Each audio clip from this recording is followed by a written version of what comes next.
Bismillahirrahmanirrahim. Assalamualaikum warahmatullahi wabarakatuh. Kita akan melanjutkan perkuliahan kita hari ini. Masih tentang kuat geser tanah. Terakhir kemarin adalah tentang direct shear test atau DST atau uji geser langsung. Sekarang kita akan masuk ke pengujian uji geser itu yang kedua, yaitu dinamakan dengan triaxial test gitu ya. Sebenarnya masih banyak yang lain ya, cuma kalau nanti dibahas semuanya bisa-bisa satu semester itu cuma untuk bahas itu gitu ya. Tapi ini diperkenalkan saja gitu ya, karena nanti ya kalau untuk detailnya ya memang kalau Anda sudah berkecimpung ya di bidang tanah ya terutama itu. Kemudian kalau misalkan Anda memang mengambil tugas akhir ya tentang mekanika tanah seperti itu atau pondasi ya biasanya. Untuk pertemuan hari ini nanti berarti sistemnya saya terangkan sedikit ya tentang uji geser ini triaksial, teorinya gitu ya. Untuk prakteknya nanti akan saya share ya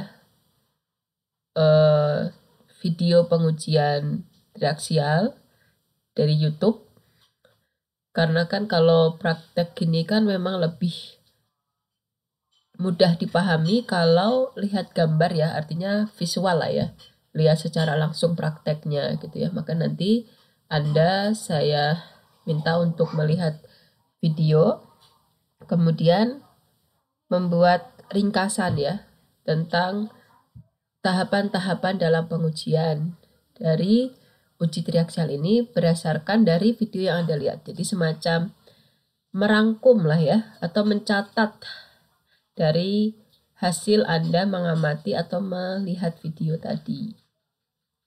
Karena kan akan lebih mudah kita ingat ya ilmu. Kalau ada yang bilang mengikat ilmu tuh dengan menulis ya, salah satunya.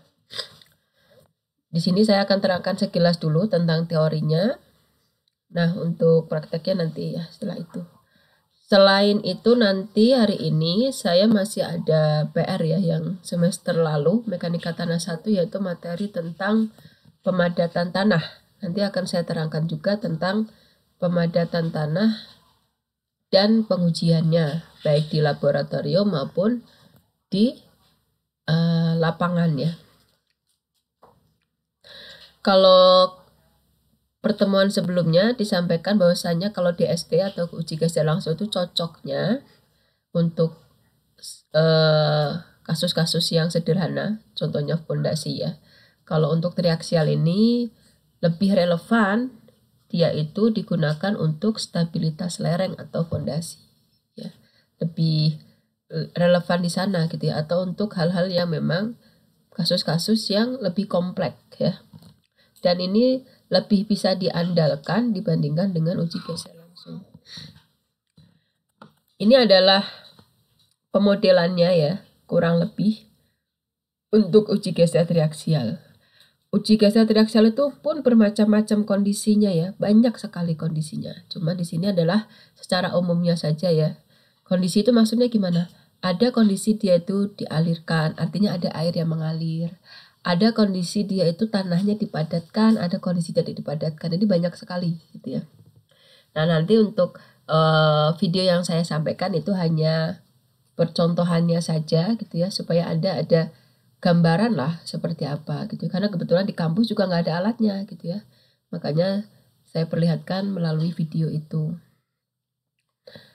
Di sini uji geser triaksial sama seperti DST, yaitu mencari dua parameter, yaitu kohesi tanah dan sudut geser dari tanah atau friksi. Ya, sama. Berarti tujuannya sama ya, seperti DST. Cuma untuk triaksial ini memang lebih bisa diandalkan untuk menentukan parameter tadi ya, dua parameter tadi.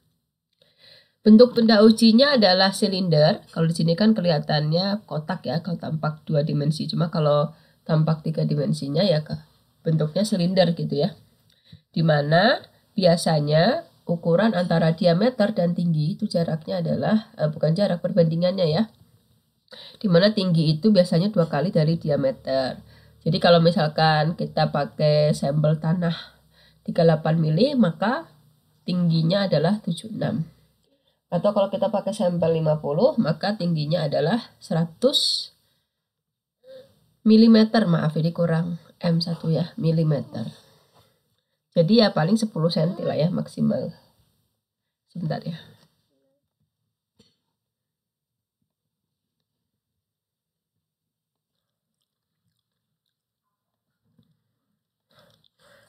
Saya ini ya, ulang lagi. Tadi ya berarti diameter sama tinggi ya. Bentuknya adalah silinder benda ujinya. Nah, kalau pada triaksial ini, benda uji ini dimasukkan ke dalam membran. Membran itu kayak plastik tipis gitu ya. Nanti Anda bisa lihat ya, di video itu akan diperlihatkan ya bentuk membran itu seperti apa. Setelah itu akan dimasukkan, ini kan benda uji nih ya, warna coklat. Membran itu ini yang membungkus ya. Nah, di atas benda uji kan yang sudah diberi membran itu ada batu poros ya. Ini untuk lebih menyalurkan inilah ya, menyalurkan bebannya itu. Kemudian benda uji ini dimasukkan ke dalam alat ya, kita sebut alatnya ini sebagai sel triaksial. Ya, kita sebut sebagai sel triaksial. Kemudian karena ini kondisi dia itu tertekan, maka salah satu cara untuk menimbulkan tekanan ya di sekeliling benda uji adalah dengan diberikan air. Ini ada airnya ya, warna biru ini. Nah, air yang menyebabkan tekanan ini kita sebut sebagai tegangan selnya. Air ini bisa diganti dengan gliserin ya. Kemudian sel triaksial itu yang seperti ini. Anda akan diperlihatkan ya di gambar juga. Nah, untuk menghilangkan tekanan bisa cara dengan membuka katup pembuangan udara. Berarti dilengkapi ini juga. Dan pastinya harus diberi beban ya. Baik itu beban normalnya, vertikal maupun yang horizontalnya. Ini diberi beban ya. Beban normal. Kemudian ini adalah alat ukurnya, dial gauge-nya buat mengukur penurunan-penurunannya. Kemudian selain tadi diberikan air, diberikan tekanan juga ya. Nanti ada alatnya juga ya, tekanannya. Dari udara juga ada gitu ya. Berarti semacam ada katupnya gitu ya. Nanti ada yang memberikan tekanan di situ. Kemudian ini juga nih alatnya juga tekanan. Jadi lebih kelihatan ya, lebih kompleks ya. Banyak parameter yang banyak faktor yang dimasukkan di dalam pengujian ini dibandingkan dengan DST. Nah, pada DST ini memang bedanya, triaksial ini beda dengan DST. Kalau DST kemarin kan memang terlihat sekali dipaksakan ya, diberi uji beban geser juga sama beban normal. Jadi memang dipaksakan untuk bergeser. Cuma kalau pada triaksial ini tidak gitu ya, tidak diberi beban geser yang letaknya di samping seperti kemarin gitu ya. Tetapi dia melihat secara keseluruhan benda uji ini bagaimana kondisinya setelah diberikan beban gitu ya. Karena di sini terlihat gitu ya, keruntuhan geser terjadi dengan cara memberikan gaya aksial atau normal. Ini gaya aksial. Pada benda uji dinamakan dengan tegangan deviator.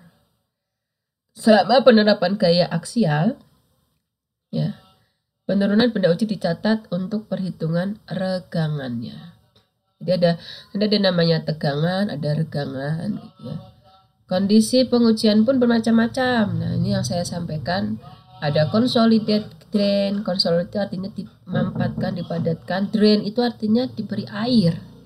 Ada consolid undrain, berarti dia dipadatkan tapi nggak dikasih air. Ada juga kondisi tidak dipadatkan, unconsolid undrain, nggak dipadatkan dan tidak diberi air gitu ya. Kira-kira seperti ini resume metode pengujiannya. Untuk unconsolid undrain UU atau kita sebut dengan UU ya, kira-kira seperti bentuknya. Pada kondisi namanya juga dimampatkan dan tidak diberi air.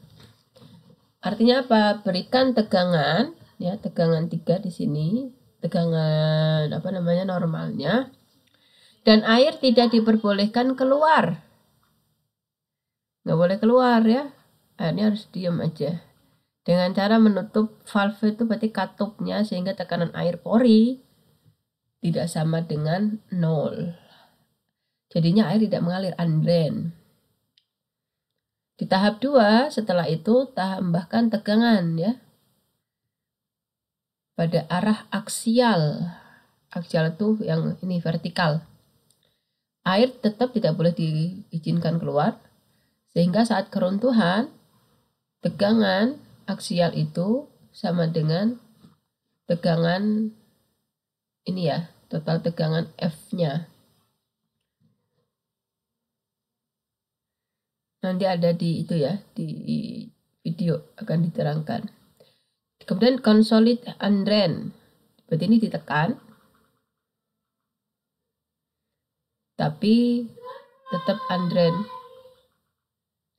Berikan tegangan ini normalnya dan air diperbolehkan keluar. Kalau ini boleh keluar dengan cara membuka valve sehingga tekanan air pori sama dengan 0.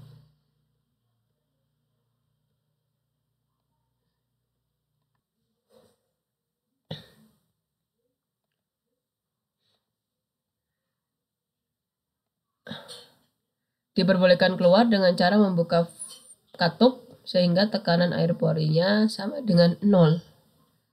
Ya, kalau di sini tekanan air porinya 0. Kemudian ditambah tegangan lagi, tegangan aksial ya, pada arah aksial. Kalau di sini, kalau tadi boleh keluar, sekarang airnya tidak boleh keluar. Sehingga saat keruntuhan sama seperti tadi, cuma tekanan air porinya U sama dengan UF sama dengan U0 ditambah UD atau F. Consolid drain, berikan tegangan dan air dibolehkan keluar dengan cara membuka valve sehingga tekanan air pori sama dengan 0.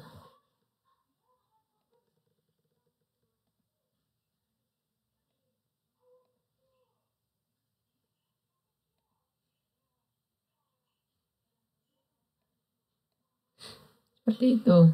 Nah, hasilnya kira-kira nanti seperti ini ya, gambar grafiknya. Cuma memang tidak saya bahas ya karena banyak sekali jenisnya. Ini untuk unconsolid undrain test, ini untuk kondisi consolid undrain. Kalau ini berarti yang consolid drain ya. Yang berarti yang kedua consolid drain ya. Terlihat ya bentuk lingkaran Moore-nya berbeda-beda.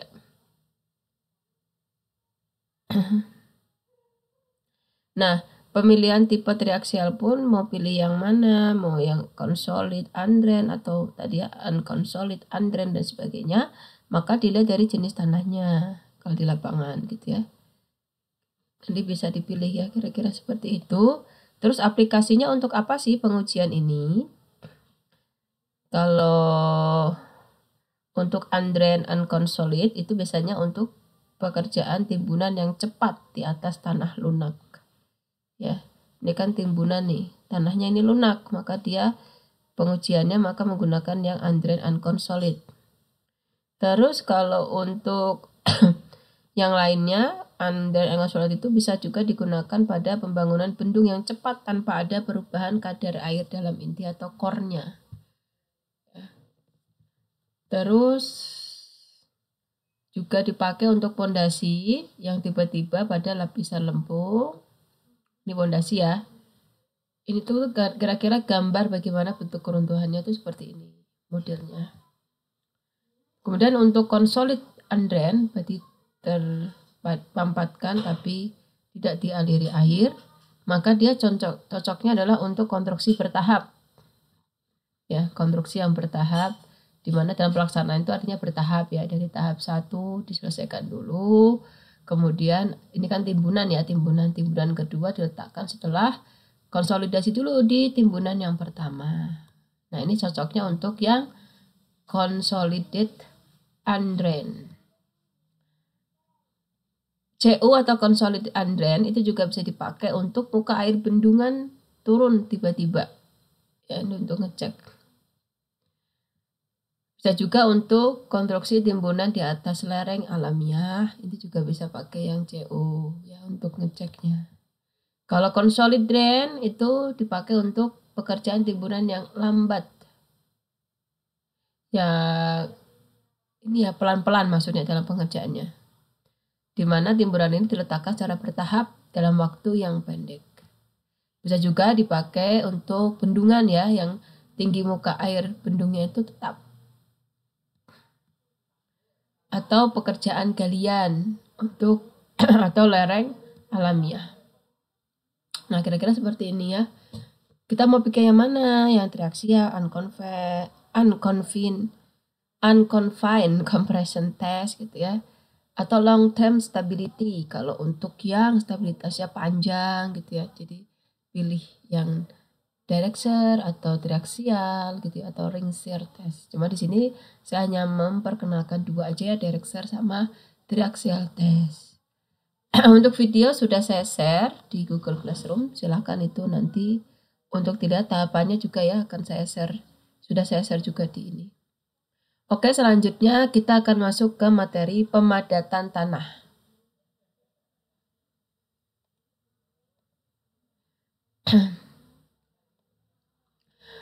Pemadatan, nama juga pemadatan ya, dipadatkan gitu ya. Kenapa sih tanah itu perlu dipadatkan gitu ya, terutama kalau kita gunakan pada konstruksi gitu ya. Yang pasti yang pertama adalah dengan pemadatan itu adalah meningkatkan mutu tanah. Mutu yang seperti apa? Karena dengan pemadatan, mutu yang dimaksud itu adalah pertama, yaitu bisa menaikkan kuat geser dari tanah. Berarti kemampuan untuk menahan gaya gesernya itu bertambah. Kemudian yang kedua, dia bisa memperbaiki daya dukung tanah. Daya dukung tanah itu berarti kemampuan untuk menerima beban. Kalau kuat geser kan kemampuan untuk menahan gaya geser ya. Kalau daya dukung tanah itu kemampuan untuk menerima beban itu. Itu yang pertama, mutunya diperbaiki, ditingkatkan. Yang kedua adalah memperkecil penurunan ya, karena kan salah satu kegagalan ya pada suatu konstruksi, terutama pada tanah ya, pondasi, itu adalah adanya penurunan ya yang melebihi batas keamanan. Semakin kecil penurunan itu semakin bagus ya kan. Kemudian yang ketiga adalah memperkecil permeabilitas tanah. Permeabilitas sudah pernah ya dibahas kalau nggak salah, atau nanti ya, nanti di mekanika tanah 2. Permeabilitas itu artinya adalah kemampuan untuk mengalirkan air, kemampuan untuk tanah itu dimasukin air ya. Dengan dipadatkan artinya apa? Pori-pori semakin kita rapatkan, maka kemampuan tanah untuk menyerap air itu makin kecil dan itu makin baik ya. Kemudian yang keempat adalah mengontrol perubahan volume relatif. Tentu dengan pemadatan itu kaitannya dengan volume, karena kan gini, kalau dianalogikan ya dengan kehidupan sehari-hari, misalkan Anda punya nasi, ngambil nasi ini pakai centong, biasa aja gitu, ngambil taruh di piring. Awalnya kan tanpa kita padatkan, nasi itu memenuhi piring ya. Tapi setelah kita padatkan, baik dengan cara ditekan-tekan atau kita masukkan ke mangkok, kemudian kita tekan-tekan, kayak kalau kita beli apa sih, nasi kuning atau apa kan dihias gitu ya, atau nasi uduk. Jadi kan yang awalnya piring itu penuh nasi, ternyata setelah dipadatkan cuma jadi setengah bagian piring aja yang ditempati oleh nasi itu. Nah, kurang lebih seperti itu juga dengan tanah ya. Dengan adanya pemadatan, itu nantinya akan berpengaruh kepada perubahan volume pada tanah. Artinya semakin kecil volume pada tanah ya, karena dipadatkan tadi. Itu ya tujuannya, ternyata sangat banyak sekali pemadatan itu. Nah, untuk teori pemadatan itu pertama kali dikembangkan oleh seorang ilmuwan yang bernama R.R. Proctor. Makanya nanti nama uji di lapangannya adalah standar Proctor ya, begitu nama orang ya. Kayak kemarin ya bikin lingkaran keruntuhan ya, disebut dengan lingkaran Moore. Itu juga nama orang ya, Moore itu penemunya. Di tahun 1920, wah mereka udah maju ya, kita masih dijajah tahun segitu. Boro-boro ngomongin ginian ya. Nah, yang dikembangkan ada 4 variabel: usaha pemadatannya, jenis tanah, kadar air, dan berat isi kering. Jadi memang 4 variabel inilah yang dikembangkan oleh R.R. Proctor. Nah, untuk pemadatan kita akan mempelajari 2 saja ya, yaitu uji Proctor standar dan uji Proctor modifikasi. Yang lainnya tidak ya, karena memang jarang ya dipakai di Indonesia sih. Untuk video nanti juga saya berinya yang Proctor standar aja. Nah, uji Proctor standar ini caranya bagaimana? Berarti di sini terlihat di alatnya ini terdiri dari beberapa lapis ya, harusnya ada 3 lapis, di mana tanah ini dipadatkan dalam tabung silinder. Cuma di sini tabungnya bisa dibuka nih, sambungan tabungnya ini ya, jadi bukan satu keseluruhan. Alatnya apa aja? Yang pertama kita membutuhkan palu yang beratnya 2,5 kilo. Jadi palunya berat ya, dari besi biasanya. Dimana untuk, kan ini ditumbuk tuh, tinggi jatuhnya itu harus diukur. Kira-kira 1 feet itu adalah sekitar 30 cm. 30 sentian ya, berarti pas mau numbuk, dikira-kira nih dari tanah ke palunya itu minimal atau tinggi jatuhnya mendekati 1 feet. Jumlah lapisannya kita buat 3 lapisan, jadi buat 3 lapis. Karena nanti akan dipisah-pisahkan lapisan itu ya. Makanya silinder itu nanti Anda lihat di YouTube-nya nanti kelihatan. Dia terdiri dari 3 lapis. Terus ditumbuk berapa kali? Tanah ini kemudian ditumbuk selama 25 kali. Per lapisan ya, ditumbuk 25 kali. Energi pemadatan kira-kira 595 kJ per meter kubik.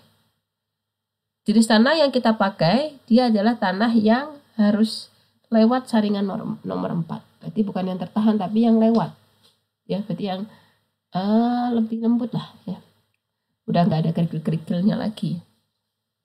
Kemudian yang namanya pengujian itu harus lebih dari sekali ya, bagus ya, terus semakin banyak sampel maka itu semakin bagus pengujiannya. Kalau di sini berkali-kali ya, minimal 5 kali lah, seperti itu, supaya mendapatkan hasil yang lebih valid ya, lebih akurat. Nah, apa sih yang akan kita dapatkan dari pengujian Proctor ini? Setelah dipadatkan, benda uji ini ditimbang, kita akan memperoleh namanya kadar air atau water content. Pernah ya? Di materi mekanika tanah 1 ada W kecil, dan berat volume. Berat volume itu gamma lah ya bentuknya. Ada gamma dry, gamma asli, gamma wet, dan sebagainya itu. Jadi itu yang kita peroleh ya, parameter itu. Untuk acuannya kita pakai ASTO 99 dan ASTM. Amerika, kebanyakan Amerika ya, masih dari Amerika kita pakainya. Kalau modifikasi hampir sama, cuma bedanya adalah palunya lebih gede, 4,5 kilo, ya kan? Tinggi jatuhnya tadi kan 1 feet, kalau ini 1,5 feet. Jumlah lapisnya lebih banyak nih, 5 lapis. Jumlah tumbuknya sama, energinya pasti lebih besar dibandingkan yang tadi. Jenis tanahnya pun sama. Sama juga ya, percobaan berkali-kali. Kemudian kita dari sini akan memperoleh data apa? Kadar air dan berat volumenya. Acuannya sama seperti tadi, ASTO dan ASTM. Cuma bedanya nomornya aja beda ya. Tadi adalah contoh pemadatan tanah di laboratorium. Sekarang kita akan coba mengenal ya alat-alat pemadatan tanah yang ada di lapangan. Oh ya, kenapa kita butuh kadar air itu, maksudnya gini, kita itu ingin tahu berapa sih air yang kita butuhkan kalau misalkan kita ingin memadatkan tanah itu. Gitu. Karena kan kalau memadatin ya salah satu caranya diberi air. Nggak mungkin ya, tiba-tiba tanah biasa tiba-tiba madatin, nggak bisa. Harus diberi air salah satu caranya. Dan kita ingin tahu melalui pengujian laboratorium ini berapa sih airnya. Oke, balik lagi ke lapangan. Jenis alat pemadatnya ada smooth wheel roller. Ini rodanya dari baja nih ya. Dia rodanya berarti solid ya, mulus lah. Dari baja. Tekanan kontaknya itu sampai dengan 400 kilopascal. Ini cocok untuk semua jenis tanah ya, berarti memang bisa masuk semua jenis tanah. Cakupannya lebih luas ya, dia luas karena dia sesuai dengan roda kontak dengan tanah ini. Kemudian yang kedua adalah rubber. Rubber ini berarti apa artinya? Karet. Tire roller. Nah, kalau tadi kan dari baja atau besi ya. Dari baja lah ya. Kalau ini dari apa? Karet ya. Kelihatannya kayak karet ban, cuma kan kalau di sini dia tidak beda sama bentuk ban. Kalau ini lebih mulus ya, polos gitu. Biasanya umumnya dia terdiri dari 3 sampai 6 roda gitu ya. Tekanannya 700 kilopascal. Cocok juga untuk semua jenis tanah, cuma bedanya sama tadi smooth wheel roller adalah ini cakupannya tidak 100% ya, tapi hanya 80% dari luas roda yang kotak dengan tanah dipadatkan. Jadi kekurangannya memang dia tidak bisa mencakup 100%. Cuma tekanannya lebih besar ya, 700 kilopascal dibandingkan dengan yang smooth wheel roller tadi. Nah, ini ada juga stiff foot roller. Stiff itu apa sih? Kambing ya, foot kaki. Karena dia bentuknya mirip seperti kaki kambing ya. Maka disebut stiff foot roller. Nah, kalau ini terdiri dari kaki baja, jadi terbuat dari baja ya, di mana ukurannya sekitar diameter lah 150 sampai 250 mm dengan luas penampangnya ini sekitar 30 sampai 80 cm persegi. Di mana kaki-kaki ini melekat ya, tempel di drum bajanya, dan kita bisa membayangkan ya dengan bentuk dan letak kakinya yang seperti ini ya, cakupannya itu hanya sekitar 8 sampai 12%. Cuma memang tekanan kontaknya besar ya, 1400 sampai 7000 kilopascal. Kelebihannya lagi dia ini bisa diisi air. Ya. Sehingga dia cocok untuk tanah kohesif ya, seperti lempung itu cocok. Bisa lewat lah ya, nggak nempel-nempel dibandingkan dengan alat-alat sebelumnya. Jadi memang ya ada peruntukannya ya untuk cocoknya ini tanah untuk apa gitu ya, supaya hasilnya lebih optimal gitu ya. Tamping foot roller, oh belum ada ya tamping. Coba kita cari ya, tamping foot roller tuh seperti apa. Tamping foot roller kok nggak ada ya, nah hapus kayaknya.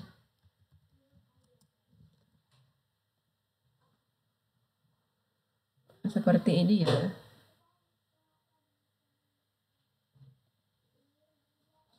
Nah seperti ini tamping foot roller ya, kelihatan ya. Dia hampir sama ya seperti tadi yang zip foot.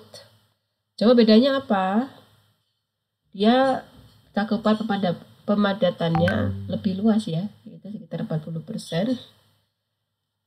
Karena kan memang bentuknya juga beda tadi ya. Hampir sama, hampir mirip bentuk, cuma detailnya kan berbeda.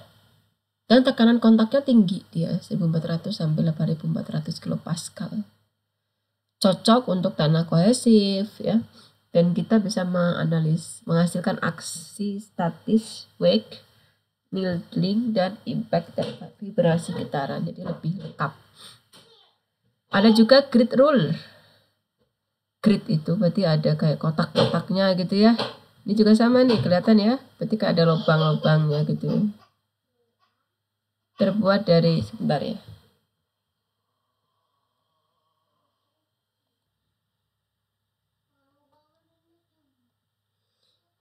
grid rule tadi ya, bentuknya ada lubang-lubang. Dia dari drum baja gitu ya, dan dia dilapisi dengan anyaman batangan baja. Ini kayak anyaman lah ya, kotak-kotak grid gitu ya. Luas cakupannya hanya sekitar 50%.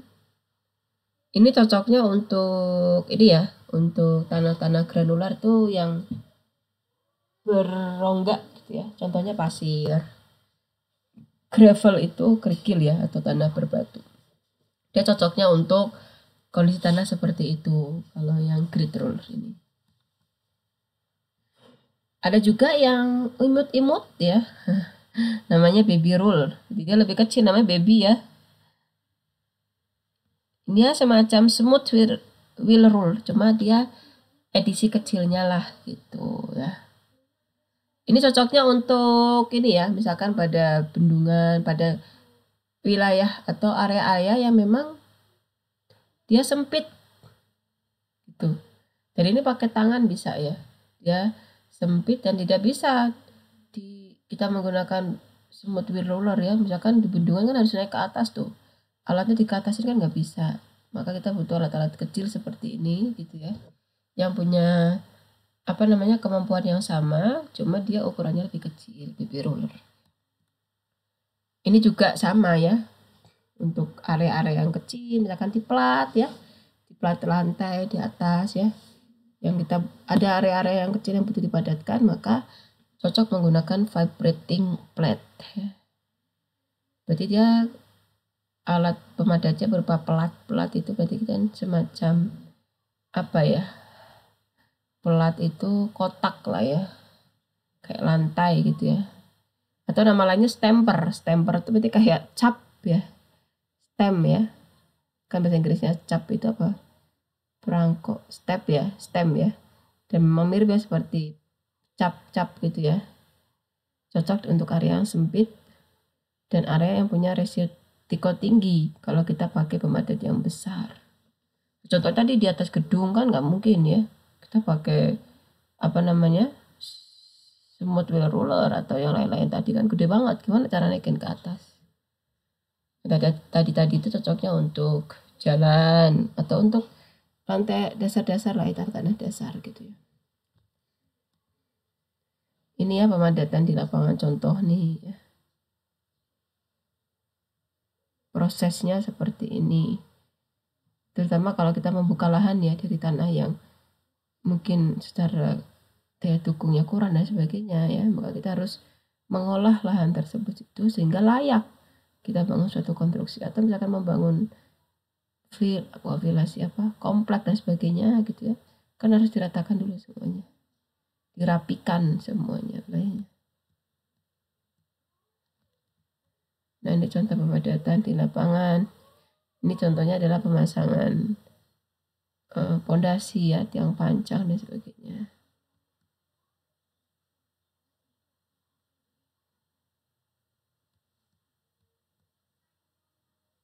Ini karakteristiknya ya, pemadatan itu.